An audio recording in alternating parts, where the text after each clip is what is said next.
El primer problema, soy hincha de River, bueno, eso no se puede resolver. El segundo problema es que yo aprendí ayer con información de antes de ayer y tengo que enseñarle a estudiantes que están viviendo en el futuro. Y eso es muy complejo. Y para ejemplificar esto, por ejemplo, yo crecí con Mickey Mouse, ¿sí?, que fue una importantísima experiencia subjetiva para mí.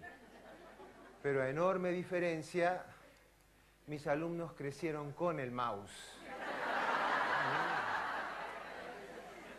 Y entonces, acá se plantea un abismo cognitivo terrible, ya que yo, por todo esto, soy un inmigrante digital, con lo que la informática es mi segunda lengua.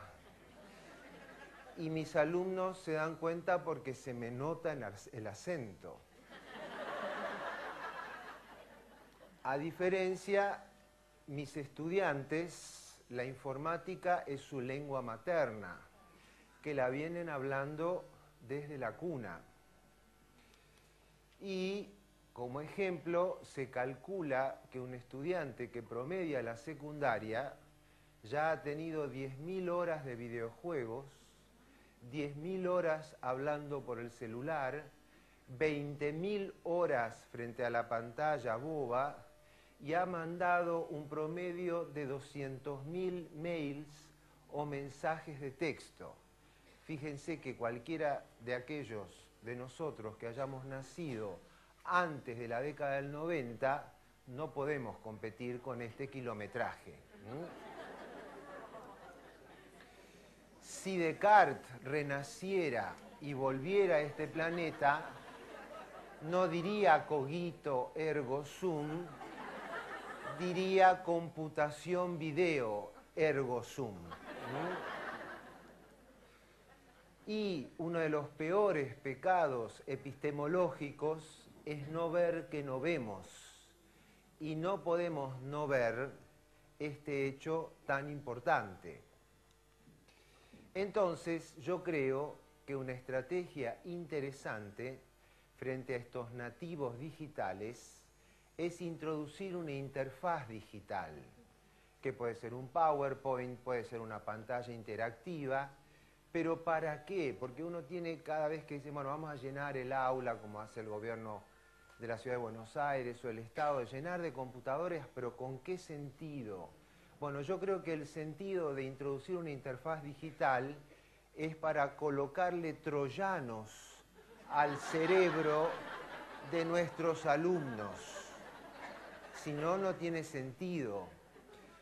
Y estos troyanos tienen que contener programas maliciosos como lenguaje, historia, geografía, matemática, para que se puedan introducir en la memoria de nuestros estudiantes.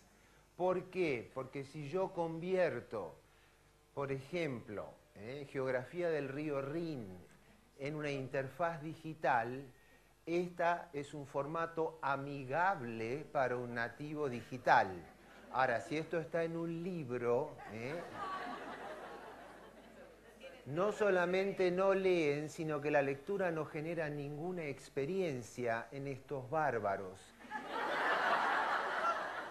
Y yo no lo estoy diciendo en forma peyorativa, lo estoy diciendo de la misma manera que decían los griegos del siglo dorado de Pericles, que se referían como bárbaros a aquellos que no hablaban su mismo idioma. Y estos bípedos que entran en nuestras aulas no hablan nuestro idioma. Entonces, ¿cuál es la función de estos troyanos?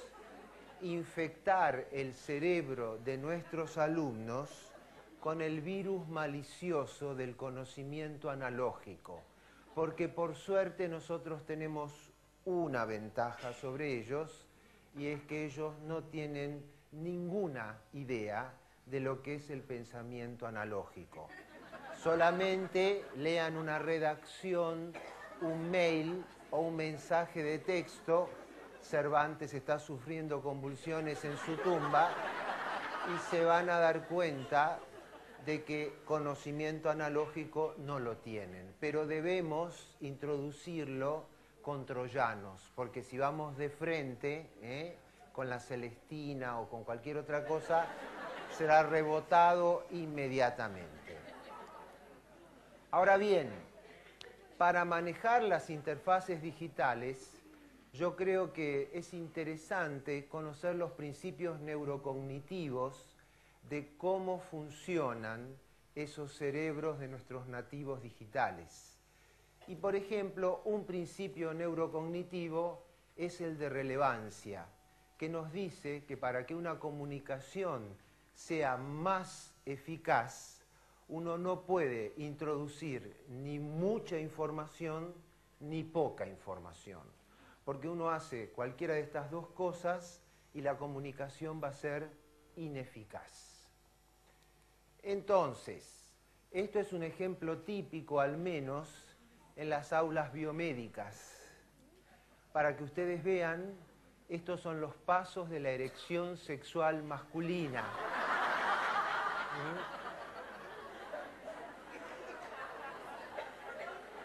Esta imagen me lleva a mí a múltiples reflexiones. La primera reflexión es que todavía es un milagro que yo tenga una erección cuando vuelvo de noche a casa.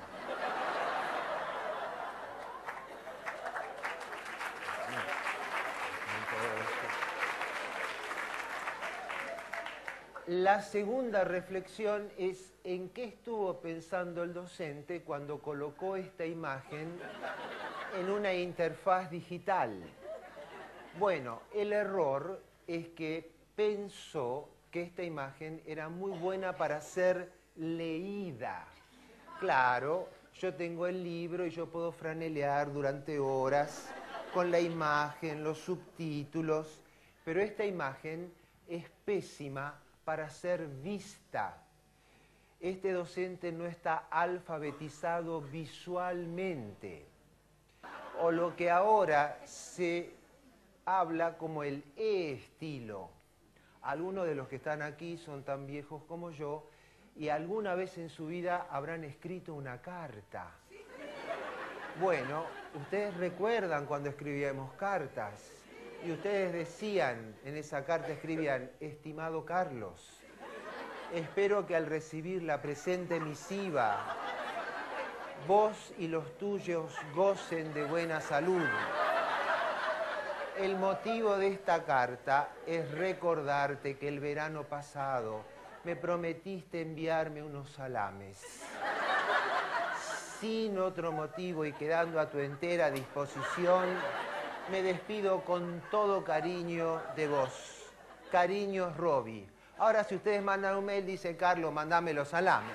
Bueno, muy bien. Este es el estilo que le gusta a nuestros nativos digitales. No se olviden, porque si ustedes les hablan con el estilo asiático, lleno de adjetivos, gerundios, no van a entender nada.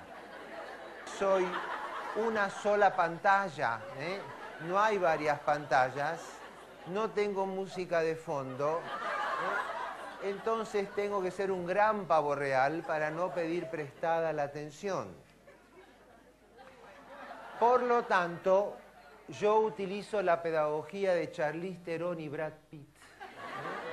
Cuando yo venía para acá, psicóticamente, pensaba que todas y todos los que están acá habían venido desesperados para verme a mí.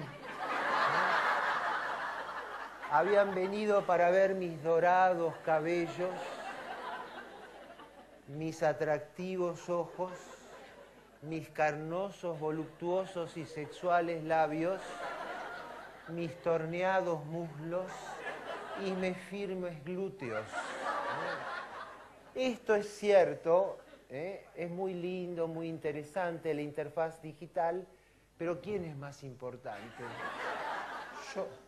Porque yo para ustedes debo ser Charlize Theron y Brad Pitt. Esto es una suerte porque quiere decir que aún en la educación lo más importante es la interacción humana.